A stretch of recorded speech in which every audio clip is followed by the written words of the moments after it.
শুরুতেই সংবাদ শিরোনাম। Brahmanbaria Bhatukar young society boys club football tournament 2025 final match অনুষ্ঠিত।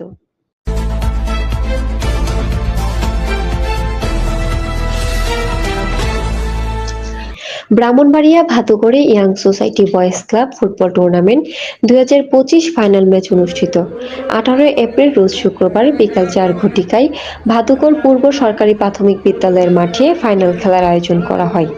উক্ত ফাইনাল খেলার প্রধান অতিথি হিসেবে উপস্থিত ছিলেন ভাতুকর বিএনপির সাংগঠনিক সম্পাদক জনাব কাউসার আহমেদ ভূঁইয়া, সভাপতি ভূঁইয়াপাড়া যুব সংগঠন।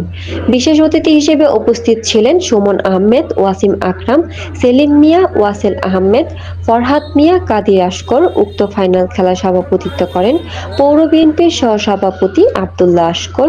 উক্ত ফাইনাল খেলায় অংশ নেন ইয়াং সোসাইটি বনাম বাইং একাদশ।